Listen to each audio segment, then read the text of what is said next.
That's why in 1981 we brought in the Charter of Rights and Freedoms, which wasn't passed by the Prime Minister. It was passed by 9 provinces and the Prime Minister. It's a national document that applies to everyone here today and everyone all over Canada.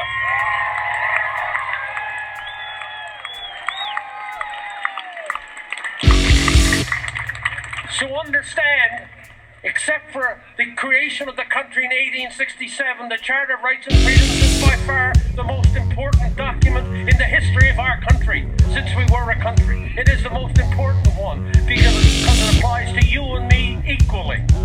Yeah. Every individual on this planet is unique. Like every snowflake is unique, every individual is unique. And therefore, when you get a document which says that I have these freedoms and I have these rights, that means every single one of us, from the Fino to Iqaluit to Bonavista to the Niagara Peninsula, every Canadian is equal and has equal rights before the law. Section 2 of the Charter of Rights and Freedoms, what does it say? It says you have freedom of expression, you have freedom of conscience, you have freedom of religion, you have freedom of expression, and you have freedom of the press. What else does it say? It says you have freedom to associate. You have freedom to assemble. And in section 6 it says you have the right to travel anywhere in this nation, anytime. And you even have the freedom to leave this country if you so want. But most importantly for a lot of people who now see this, it also says in section 6, you have the right to pursue a livelihood anywhere in this country.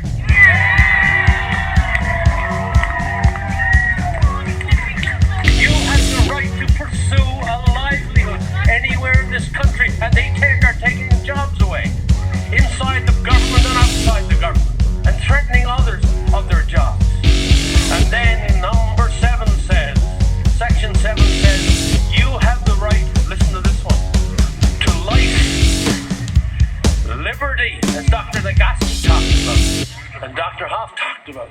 And you also have the right to your security of the person. Nobody is allowed to touch you unless you agree.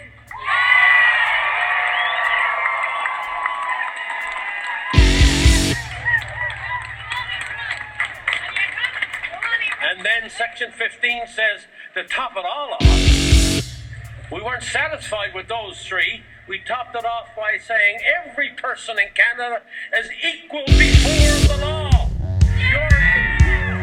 You're just as equal as Justin Trudeau. You're just as equal as John Horgan. You're just as equal as Adrian Dixon. By damn, you're really just as equal as Bonnie Henry.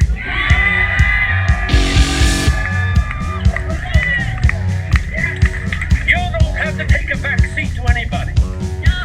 You have your rights and your freedoms as an individual. This business of group rights and this business of lobby group rights and all the rest completely disguises your rights as an individual. And we got to be very careful going forward that we don't lose these rights to these groups, that they take over and dominate the government of British Columbia or the government of any province. You must remain steadfast that as an individual you come first. The groups come second that you form with. And that's very important for any democracy anywhere in the world. When the individual gets submerged by a group or something else, that's the beginning of the decline of our democracy. So those 4 sections of the Constitution and of the Charter of Rights are absolutely sacrosanct, okay?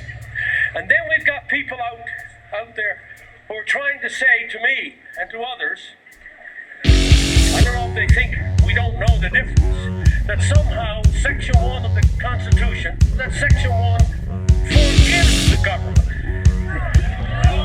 And that they can go ahead and override those other 4 sections I just mentioned. I got news for them. There are 4 tests that have to be met. Well, first of all, that Section 1 doesn't even apply to our circumstance. Because when we wrote that section, the whole idea was this, that the only way you could override these sacrosanct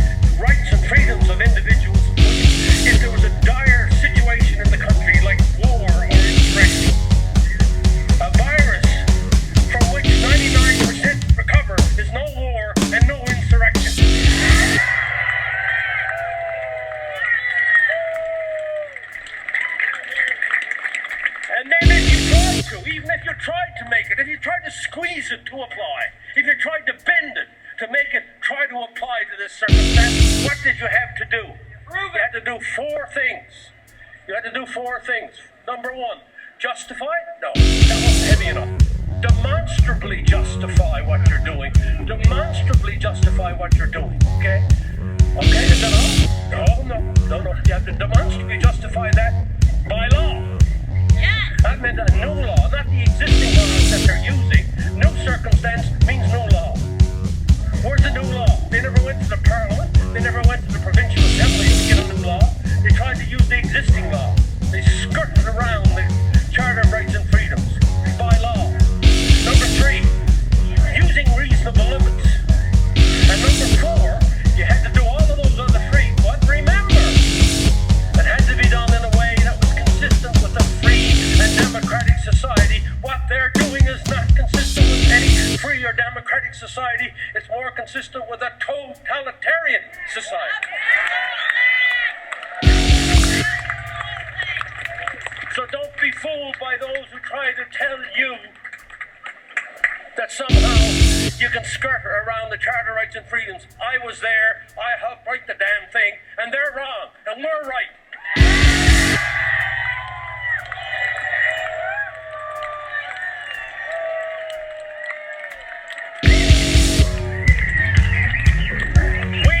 We didn't wait from 1867 to 1981 to now 2021 to see all of our rights suddenly wiped out for callous and powerful reasons by those who forget from whence they came.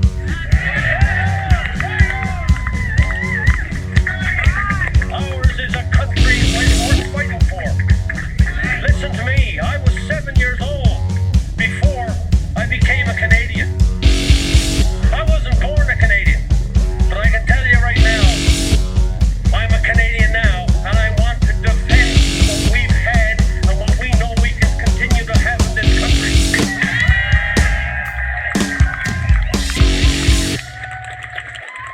And you and me are not going to take a back seat to all those who are trying to somehow excuse what happened. We're not going to take a back seat to these people. We're going to stand next beside them or above them and tell them that we want a prosperous, secure, and free Canada for the future, for our children and from our grandchildren, and you have no right to try to steal that away from us.